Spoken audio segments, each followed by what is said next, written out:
Hola, ¿qué tal? Bienvenidos al podcast de Naticum. Esto es Muy de Abogados y el día de hoy contamos con un invitado de lujo.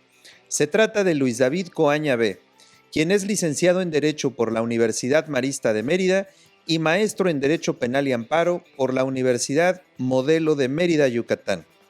En el plano laboral, Luis David ha fungido como oficial administrativo en diversos órganos del Poder Judicial de la Federación, así como asistente e investigador titular en el Instituto de Investigaciones Legislativas del Congreso del Estado de Yucatán. Se desempeñó como subdirector de área en la Dirección General de Atención a Víctimas de la Procuraduría General de la República en la Ciudad de México. Y además fue secretario de Estudio y Cuenta de la Sala Colegiada Penal del Tribunal Superior de Justicia en el Estado de Yucatán. A partir de 2016 y hasta la actualidad, es socio fundador y director del despacho Coaña Aguirre Abogados con sede en Mérida, Yucatán. En el ámbito académico ha sido profesor de licenciatura y de maestría en diversas universidades públicas y privadas del país. Además es autor de los libros Curso Básico de Amparo, La Responsabilidad Penal de las Empresas, México, Garantismo o Derecho Penal del Enemigo y El Juicio de Amparo. Y se ha desempeñado como coordinador del libro Compliance y es coautor del libro Defensa Fiscal y Penal Fiscal, 4 visiones. Estos últimos 3 editados por la Casa Tirán Loblanche.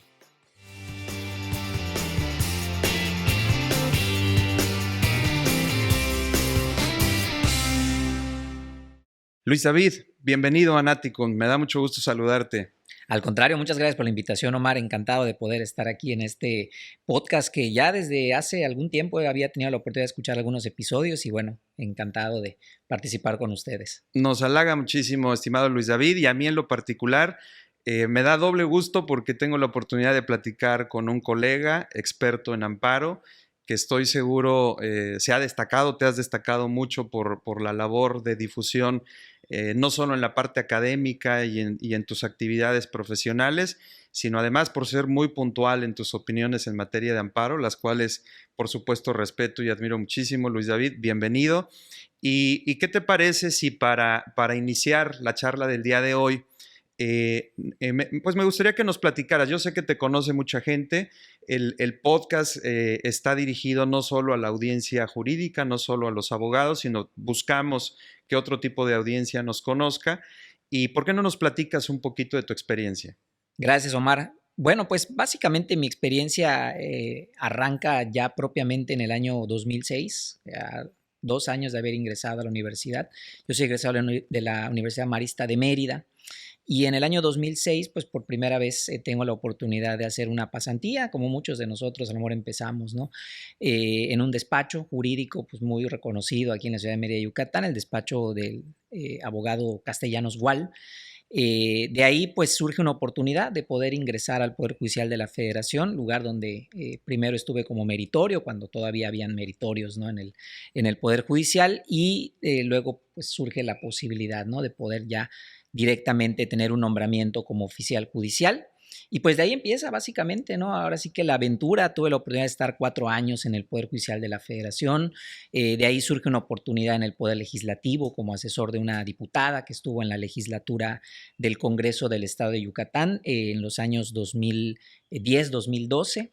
De ahí surge una posibilidad de ir a la PGR en la Ciudad de México como subdirector del área de atención a víctimas en la Subprocuraduría de Derechos Humanos, ¿no? Allá en la Ciudad de México. Y luego, pues aquí ya como secretario proyectista, ¿no? De la Sala Penal, donde pude estar en el Tribunal Superior de Justicia con el magistrado Ricardo Ávila Heredia. Estuve un poquito más de 4 años, ¿no? Ahí como proyectista en la Sala Penal y pues finalmente en 2016, ya con 30 años de edad, ¿no? Decido pues emprender ahora sí que la aventura de iniciar una firma jurídica que pues desde a noviembre del año 2016 iniciamos, primero muy enfocados, ¿no? En temas penal, amparo, ¿no? Y de ahí pues nos hemos ido expandiendo, ¿no? Hacia otras ramas del derecho, aunque desde luego pues en el caso de un servidor las que más me gustan y en las que he tenido la oportunidad de desenvolverme un poquito más tanto en lo profesional como en lo académico, pues es la parte del derecho penal y el derecho de amparo, ¿no? Excelente, estimado Luis. Una carrera muy interesante dentro del Poder Judicial, dentro del ámbito judicial, podríamos llamarle, tanto a nivel federal como a nivel local. Y además me llama la atención que también participaste en actividades de investigación, de alguna manera en la Procuraduría o en lo que ahora conocemos como las fiscalías. Pero también sé de tus publicaciones y sé que son exitosas tus publicaciones. ¿Cuáles son tus libros? Bueno, pues la verdad es que a la fecha tenemos ya 6 libros publicados, ¿no? Con distintas editoriales. La verdad es que desde muy joven a mí me gustaba mucho escribir, ¿no? Y trataba yo de aprovechar al máximo todas las oportunidades que había, ¿no? De poder escribir, y escribía yo en blogs, digo, en el año 2010, pues era lo que había, ¿no? La posibilidad de escribir en diversos blogs que habían en internet, etcétera. De ahí surge la posibilidad de escribir en revistas. Gerardo Laviaga es una persona que me invita a escribir en el mundo del abogado, que en aquel entonces pues era la revista, ¿no? Que dominaba el mercado. Y bueno, de ahí es de donde surge la inquietud, ¿no? Principalmente de publicar algún libro. Y básicamente lo que hago es aprovechar la redacción de mi tesis de maestría, que en ese entonces me la dirigió el doctor Miguel Ontiveros Alonso. Y al terminar y presentar la tesis, pues él me dice que consideraba que era lo suficientemente buena, ¿no? Como para publicar un libro de ahí. Y pues básicamente con eso lo que hicimos fue inaugurar una colección que se llamó Tesis Sobresalientes, y se publica el libro, ¿no? Que se llama México, Garantismo, Derecho Penal del Enemigo. Es un libro poco conocido porque es un libro más bien de investigación, ¿no? Es un libro, digamos, de derecho penal puro y duro, ¿no? Por decirle de alguna manera. Y ya de ahí pues surgen los demás libros que ya son un poquito más de divulgación, ¿no? Lo que es el curso básico de amparo, lo que es el de la responsabilidad penal de empresas, que se publican con Centro de Estudios Carbonell, y los más recientes que ya son publicados con la editorial Tirán Lo Blanche. El último pues ya fue en coautoría, ¿no? Inclusive con colegas fiscalistas muy queridos. Y bueno, pues ya para este año esperemos, ¿no? Que vea la luz el séptimo libro, que es una actualización, ¿no? de la responsabilidad penal que salió hace ya varios años, y que creo que a la fecha pues ya requiere una actualización, y además pues es un tema que ha avanzado mucho, ¿no? Entonces pues esperemos, ¿no? Que en 2024 ya al menos a final de año vea la luz el libro. No, excelente, estimado Luis David. Pues como pueden escuchar nuestra audiencia, no solo tienes la experiencia profesional, sino que además en la teoría también te has desarrollado y por supuesto en la parte académica.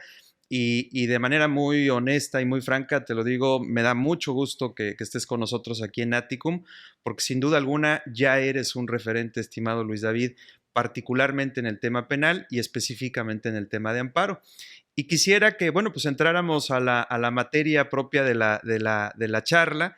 Creo que es interesante platicar acerca un poco de la prisión preventiva oficiosa y como platicábamos antes de entrar ya a la grabación, acerca de este proyecto que está circulando. ¿Cuál es el caso en concreto, estimado Luis? Bueno, creo que quienes hemos estado dedicados al tema penal sabemos que la prisión preventiva oficiosa pues está incluida dentro de la Constitución Política Mexicana desde el año 2008, en aquella reforma que se hizo conocida como la de los juicios orales.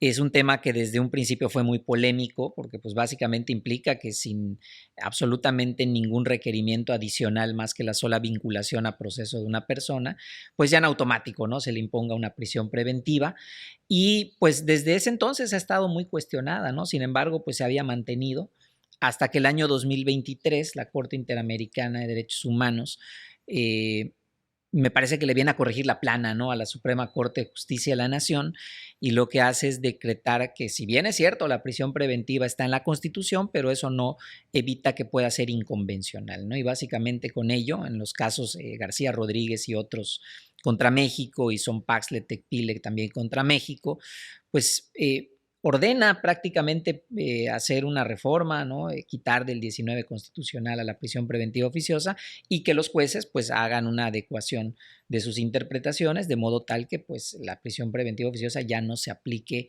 en automático, ¿no? Que ese es el verdadero problema, porque al final nadie ha dicho, y ni siquiera la Corte Interamericana, que la prisión preventiva sea per se violatoria de derechos humanos, sino más bien su imposición automática, ¿no? Eso es lo que dice la Corte Interamericana.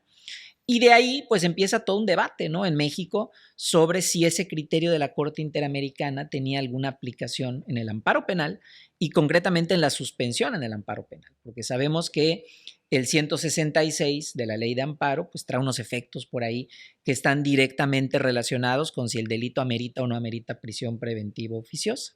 Y es ahí donde prácticamente, pues algunos tribunales federales han dicho, bueno, pues sí, la suspensión en amparo penal puede llegar a tener efectos restitutorios provisionales y algunos otros tribunales han dicho que no, que se mantiene tal y como está actualmente la redacción. Y bueno, actualmente sabemos que la Corte tiene ahí en puerto un proyecto, aparentemente el proyecto vendría confirmando esto que la Corte Interamericana ya ha dicho y de ahí pues habrá que esperar, ¿no? A ver qué va a pasar con la ley de amparo, a ver qué va a pasar con la Constitución y sobre todo con la manera en la que los jueces federales y en general yo creo que los jueces en materia penal en este país pues realizan una interpretación de este 19 constitucional. Correcto. Si te parece bien, antes de abordar el tema en concreto del proyecto que ya se circuló, creo que hay un tema previo que ha generado también mucho análisis en el foro jurídico y académico, que es el tema precisamente de la suspensión con efectos restitutorios, ¿no? De hecho, a mí me llama mucho la atención escuchar en los medios de comunicación, se acaba de conceder un amparo en X materia, ¿no?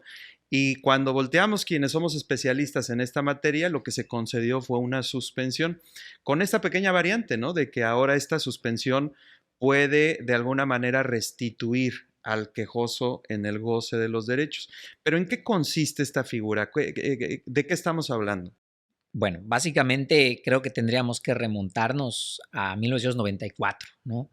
Cuando en aquel entonces la suspensión, pues como decía, ¿no? Aquel libro de el ministro en retiro, don Genaro Góngora Pimentel, decía, pues es algo así como el juego de los encantados, ¿no? Que básicamente es tocar, ¿no? A la persona y la persona se tiene que quedar quieta, ¿no? Y decían, la suspensión es igual. En cuanto se decreta una suspensión en el amparo, la persona se tiene que quedar, la autoridad se tiene que quedar paralizada, ¿no? Y eso era válido, ¿no? Hasta hace algunos años. Sin embargo, en aquel entonces vino un criterio primero de aquel famoso tercer tribunal colegiado en materia administrativa del primer circuito, ¿no? Allá en la Ciudad de México, que tenía como magistrado en aquel entonces a don Genaro Góngora, y de ahí pues la Suprema Corte, ¿no? En 1996, si no me falla la memoria, saca una jurisprudencia donde por vez primera habla de la posibilidad de que en la suspensión haya efectos de restitución provisional que van más allá de la sola paralización, ¿no? Luego, pues esto sabemos que ya se incluye en la Constitución, ¿no? En el año 2011 se hace la reforma, esta última gran reforma que hubo en materia de amparo, y se incluye la posibilidad de que los jueces, pues atendiendo al caso concreto, pudiesen en un momento dado poder dar efectos de restitución. Ahora, en la praxis, ¿esto qué significa? ¿No? Y creo que el ejemplo clarísimo nos lo da con el que inició el tema, que es el tema de las clausuras, ¿no? Si tú, por ejemplo, pues ibas al amparo contra una orden de clausura y te decían, no, pues te doy la suspensión para el efecto de que se mantengan las cosas en el estado que están, ¿no? No me sirve de nada, ¿no? O sea, al final, pues si está clausurado, sigue clausurado, ¿no? Y básicamente los efectos restitutorios lo que hacen es eso, ¿no? Atendiendo a un análisis preliminar de la constitucionalidad del acto reclamado, la famosa apariencia del buen derecho, el peligro en la demora, si esto se acredita y de un análisis ponderado que tendrían que estar haciendo ya los jueces federales en todos los casos donde se solicite una suspensión, si este análisis ponderado prevalece la apariencia del buen derecho sobre el orden público y el interés social, deberían de conceder la suspensión para los efectos que ellos consideren pertinentes, ¿no? Y creo que esto atiende también mucho a la naturaleza que hoy tiene la suspensión de medida cautelar, ¿no? De medida cautelar en un juicio de protección de derechos fundamentales como lo es el amparo, ¿no? Entonces, creo que es un tema al que todavía le falta mucho desarrollo. Creo que es increíble que todavía en pleno 2024, ¿no? Leamos algunas suspensiones donde todavía te siguen diciendo, ¿no? Es que no le puedo dar efectos a la suspensión propios de los de una sentencia, ¿no? En el amparo. ¿Cómo no? O sea, el efecto restitutorio al final es el efecto que muchas veces se le da a la sentencia en el amparo. Falta mucho todavía, creo, por avanzar, pero definitivamente el tema de la restitución provisional, la tutela anticipada en la suspensión, pues ha venido a ampliar la manera en la que se visualiza la suspensión al día de hoy en el amparo, ¿no? Sí, esto que comentas es sumamente relevante en el sentido de que efectivamente hay jueces de distrito que todavía insisten en equiparar los efectos de la suspensión de tutela anticipada con los de la sentencia que pone fin al juicio de amparo y evidentemente ahí ya la ley de amparo nos da esta alternativa, ¿no? Les da facultades, les da un espacio para que ellos puedan hacer este análisis ponderado, como tú dices, de la apariencia del buen derecho y resolver en qué casos resulta viable, procedente restituir al quejoso en el goce de sus derechos.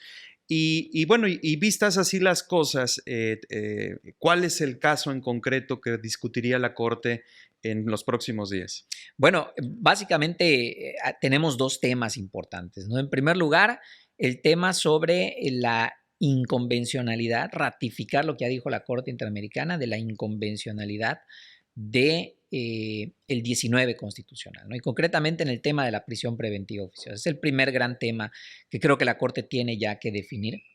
Esperemos que lo hagan en sentido pues positivo, ¿no? En el sentido que creo que todos consideramos, porque si no, pues básicamente eso haría que México estuviese en rebeldía, ¿no? Frente a una decisión que ya tomó la Corte Interamericana y creo que eso puede traer consecuencias graves, ¿no? Para nuestro país en el plano internacional.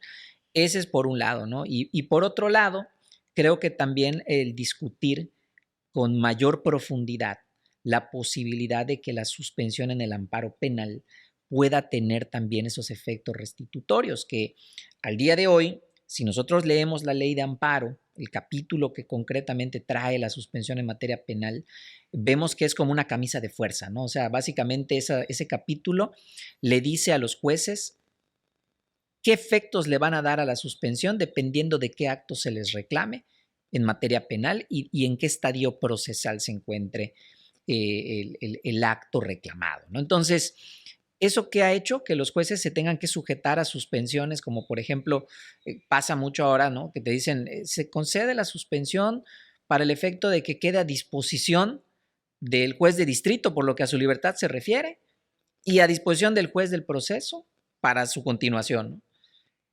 Y cuando dices, bueno, ¿y eso qué significa? No, no, pues nada, o sea, si la persona está en la cárcel, pues sigue en la cárcel. Claro. Si la persona está en libertad, pues sigue en libertad, ¿no? O sea, realmente es una suspensión con efectos, digamos, yo le llamo de una manera inútiles, ¿no? O sea, que no sirven de gran cosa, ¿no? Y creo que ya el hecho de que digas, bueno, pues sí, hasta en la suspensión en materia penal también hay que analizar apariencia del buen derecho, también hay que analizar peligro en la demora, también hay que analizar efectos restitutorios provisionales, le daría a los jueces un mayor margen de discrecionalidad para tomar decisiones, como por ejemplo cuando se les reclama una prisión preventiva oficiosa y claramente se advierte, bueno, pues que en este caso a lo mejor valdría la pena imponer una medida cautelar diferente, ¿no? A la prisión preventiva, pero no lo pueden hacer, ¿no? Al día de hoy, porque la ley de amparo no les da ese margen, ¿no? Entonces, ese es el segundo tema que creo que la Corte va a tener que definir. Ya hemos visto que ya hay criterios, ¿no? De tribunales colegiados, criterios de incluso un pleno regional, si no me equivoco, creo que el de la región centro-norte, que ya se han decantado por decir, no, sí, la suspensión puede tener esos efectos, ¿no? Pero vaya, nada como que la Corte ya te obligue, ¿no? Y te diga, no, pues así va a ser y los jueces lo tendrán que acatar, ¿no? Por la obligatoriedad que puede llegar a tener ese precedente. Por supuesto. Y yo agregaría tal vez un tercer tema de la mayor relevancia que comienzas explicando el caso con este punto, la inconvencionalidad de la Constitución. En tu opinión, ¿qué trascendencia puede tener el que de alguna manera reconozcamos que el texto constitucional entra en conflicto con un tratado internacional? Sobre todo porque tú conoces muy bien la contradicción de tesis sobre restricciones constitucionales, ¿no? Y que ahí hay un debate también muy interesante acerca de qué prevalece en el caso de las restricciones constitucionales frente a los tratados internacionales. ¿Cómo vamos a salvar esto en el futuro, Luis David, si hoy la Corte aparentemente va a resolver este asunto, que esperemos que así salga además, en donde se va a pronunciar pues, sobre la inconvencionalidad de la Constitución? ¿Qué trascendencia le ves tú a esto? Pues ahora sí que es de la mayor trascendencia. Esta contradicción de tesis 293, que ya tiene 10 años con nosotros, poquito más de 10 años, yo siempre había dicho desde un inicio, me parece que es un criterio muy peligroso, ¿no? Porque si bien es cierto en esa contradicción de tesis, se sentó temas como la vinculatoriedad de las jurisprudencias de la Corte Interamericana y se fijó el tema del parámetro de control de regularidad constitucional, pero lo cierto es que al crear este concepto de las restricciones constitucionales, prácticamente es como decirnos, aquí sigue prevaleciendo el criterio de jerarquía constitucional, es decir, la Constitución sigue estando por encima de los tratados internacionales y hasta de las jurisprudencias de la Corte Interamericana, ¿no?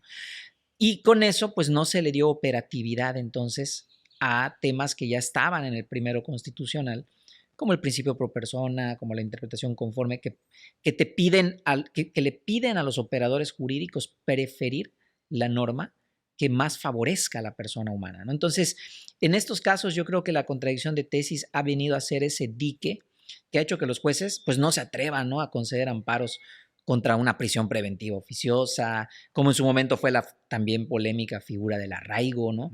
Que pues los jueces dejaron de conceder amparos contra eso, ¿no? ¿Por qué? Porque pues ya habían dicho, no, pues, si está en la Constitución prevalece, ¿no? Entonces yo creo que al final lo que va a tener que suceder es superar el criterio, ¿no? El superar el criterio de la 293. En aquel entonces incluso recuerdo que el ponente había dicho que ese criterio era simplemente un tema de mayorías legislativas, algo así, ¿no? Había dicho, es que tuve que incluir el tema de las restricciones porque pues si no, no iban a votar por mi proyecto, ¿no? Y con eso ya se votó. Pero en esa misma sentencia hay un voto particular muy valioso del ministro Cosío, el ministro en retiro, José Ramón Cosío Díaz, donde claramente explica es que el respeto a los derechos humanos no puede estar por encima de las mayorías legislativas o la toma de decisiones mayoritarias, ¿no? Entonces yo creo que lo que va a suceder es eso, ¿no? Se va a tener que retomar lo que en aquel entonces quedó como voto minoritario, ¿no? Y superar la contradicción de tesis 293 de modo tal que ya no sea un dique y entonces ahora sí pasemos a darle plena operatividad a ese parámetro de control que debe existir entre las normas constitucionales de derechos humanos y las normas internacionales, ¿no? Así es, las normas que contienen los tratados internacionales y efectivamente creo que la Corte Interamericana nos ha marcado la pauta en varios temas que tratamos en la Constitución. Decías el tema del arraigo, efectivamente ahí hubo pronunciamientos interesantes por parte de la Corte. Y como que siempre buscábamos como Corte Constitucional Mexicana cómo darle un poco la vuelta sin desconocer que tenemos una reforma importante de 2011, pero al final del día no le entrábamos de lleno al tema. Y cuando viene esta contradicción de tesis de restricciones constitucionales, pues indudablemente que sorprende a todos, ¿no? Porque veníamos con una reforma constitucional de 2011, una corte premiada a nivel internacional por sus avances en la interpretación de la Constitución en materia de derechos humanos, y de repente nos encontramos este alto en el camino para reflexionar, sí, pero el principio de supremacía constitucional sigue imperando en México, ¿no? Y en ese sentido, ¿crees que este criterio pudiera impactar en otros rubros de la Constitución? Porque evidentemente el tema penal y particularmente el tema de la prisión preventiva oficiosa es clarísimo. Creo que ahí hay una contradicción muy clara con relación al tema de la medida cautelar como tal frente a lo que establece la Convención Americana. Pero ¿qué opinas de que en un futuro busquemos la inaplicación de la Constitución en otras temáticas? Que eso a lo mejor es lo que podría preocupar un poco al Tribunal Constitucional, ¿no? Claro, definitivamente yo creo que ese va a ser uno de los temas, ¿no? También a discutir. ¿Por qué lo digo, no? Porque actualmente sabemos que en materia de amparo uno puede impugnar cualquier norma, salvo la Constitución, ¿no? Al menos en sus aspectos materiales, ¿no? Por ahí la Corte ha dejado abierta la puerta que por temas del procedimiento legislativo sí se puedan impugnar reformas a la Constitución, pero no en cuanto a su contenido sustantivo, ¿no? Y eso definitivamente lo que ha hecho, si lo juntamos con la contradicción de tesis 293, lo que ha hecho es decir que prácticamente si tú quieres que una norma no se pueda analizar o no pueda ser sujeta a un escrutinio constitucional o del parámetro de control de regularidad, pues incluye en la Constitución, ¿no? O sea, ponla en la Constitución y con eso la haces inimpugnable, ¿no? Esa ha sido siempre, digamos, la gran solución que se le da a los temas inconstitucionales. Ah, me dices que es inconstitucional, bueno, pues lo pongo en la Constitución, ¿no? Y con eso ya no me puedes decir que el tema es inconstitucional. Ahora la pregunta va a ser, bueno, podrá no ser inconstitucional por estar en el texto de la Carta Magna, pero aún así eso no quiere decir que no pueda ser violatoria de derechos humanos que están previstos en tratados que al final forman parte de ese parámetro de control de regularidad de que habló la Corte, ¿no? Entonces, yo creo que va a ser un tema también a discutir, pero yo al menos en este momento, en 2024 y también en 2013, era mi sentir, creo que tenemos que confiar, ¿no?, en los operadores jurídicos que tenemos, que interpretan nuestras normas constitucionales, de que deben tener esa posibilidad de decidir, ¿no? Que no tengan esa camisa de fuerza que les diga siempre va a prevalecer la Constitución, ¿no? Como pasa en la suspensión penal, ¿no? Que les dicen este va a ser el efecto y no hay ningún otro efecto, ¿no?, que le puedas dar. Creo que es un poquito lo mismo, ¿no?, que va a tener que suceder y darle ese voto de confianza, claro. Eso quiere decir, desde luego, que pues, el constituyente permanente pues ya no va a tener necesariamente la última palabra y entonces quien tenga esta mayoría en el Congreso y pueda imponer reformas constitucionales no necesariamente va a querer decir, oye, pues, con esto ya no hay manera, ¿no? Pues sí va a haber manera, ¿no? Pero bueno, creo que todavía habrá que ver, ¿no?, qué es lo que dice la Suprema Corte, pero yo sí me decantaría porque se le dé a los jueces la confianza, ¿no?, de interpretar la Constitución también. Muy bien, Luis. Y en este tema tan interesante de la suspensión, que como ya nos explicaste, puede tener un efecto restitutorio en beneficio del quejoso, ¿qué sucede con la sentencia que le pone fin al juicio de amparo? Es decir, ¿de qué manera esta suspensión pudiera venir a contribuir o qué observas tú en el futuro del juicio de amparo para que verdaderamente la sentencia ya de fondo, la que pone, la que ampara, la que concede el amparo, restituya verdaderamente al quejoso? Bueno, primero hay que recordar que la restitución que se da en la suspensión es una restitución provisional, ¿no? En tanto dura el juicio de amparo, esa restitución se mantiene. Al final, si el quejoso no obtiene una sentencia favorable, pues esa restitución simplemente deja de existir, ¿no? Y entonces en lo subsecuente la autoridad queda en aptitud, la autoridad responsable, de ejecutar el acto, ¿no?, reclamado, o de continuar en la omisión, o bueno, lo que sea que se haya reclamado. Ahora, en aquellos casos donde ya se otorga la sentencia protectora de amparo, yo creo que uno de los temas que ahorita se tienen también que vislumbrar para el futuro, digamos, del juicio de amparo, es darle efectos a la sentencia que vayan más allá de la sola restitución, porque ya la restitución te la puede dar la suspensión, ¿no? Entonces, yo creo que para darle una verdadera eficacia a las sentencias en materia de amparo, se habría que evolucionar en el sentido de decir, bueno, el juicio de amparo como juicio protector de derechos humanos que es, debiera de tener efectos en su sentencia que incluyan la posibilidad de dar efectos de restitución o de reparación integral, ¿no?, como lo ha hecho la Corte Interamericana, ¿no?, también en ciertos casos, y que también en el juicio de amparo ya han habido algunos casos, ¿no?, por ahí aislados, ¿no?, aunque el criterio general es que no se puede, ¿no? El criterio general es, no, el amparo solo puede tener efectos restitutorios. Temas como, por ejemplo, las garantías de satisfacción, temas como, por ejemplo, las garantías de no repetición, que son propias, ¿no?, de este tipo de juicios de protección de derechos humanos en sede internacional, yo creo que pronto van a tener que ser discutidas ya para ser incluidas en las sentencias de amparo, en los casos que lo ameriten, ¿no? Desde luego en casos donde verdaderamente haya que otorgar una medida que vaya más allá de la restitución. Por supuesto, y esto involucra de alguna manera el tema presupuestal de las autoridades responsables, ¿no? Que sin duda a mí me parece necesario, a mí me parece necesario. Hay casos en donde el quejoso transita por una serie de compromisos patrimoniales para poder enfrentar una determinada situación frente a la autoridad. Y si la autoridad no lo tiende con oportunidad, pues evidentemente daños y perjuicios comenzará a sufrir quien está siendo víctima del acto de autoridad. Y como tú bien indicas, al final del juicio, esos son daños y perjuicios que quedan allá, ¿no? Que probablemente estoy pensando en el caso del derecho a la salud de las personas que están enfermas de cáncer y que no reciben oportunamente sus medicamentos por parte del Estado, pues ellos quieren vivir y ellos van y buscan de la manera de satisfacer este derecho, ¿no? ¿Y qué pasa con esa salida que hacen en donde invierten patrimonialmente lo que tienen para cuidar su vida prácticamente. Y si bien es cierto, tenemos sentencias muy interesantes en el tema del derecho a la salud y cómo se garantiza que se siga dando el servicio, lo cierto es que hasta ahí llega.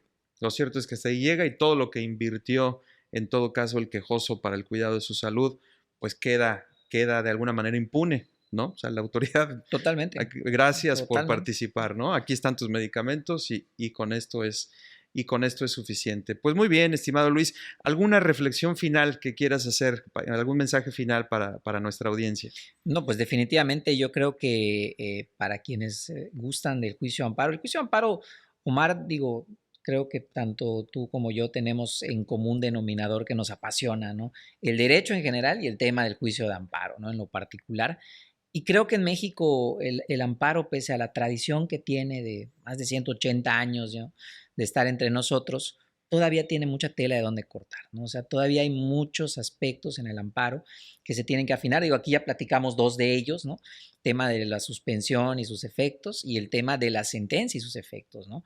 Pero definitivamente hay muchos otros temas, ¿no?, que van a tener que ser discutidos también y afinados, ¿no?, en la praxis, temas como por ejemplo el principio de mayor beneficio, ¿no?, en el juicio de amparo, que pues en la praxis casi no lo vemos, ¿no? O sea, muchas veces vemos sentencias de forma, ¿no? Vemos sentencias de falta de fundamentación y motivación, ¿no?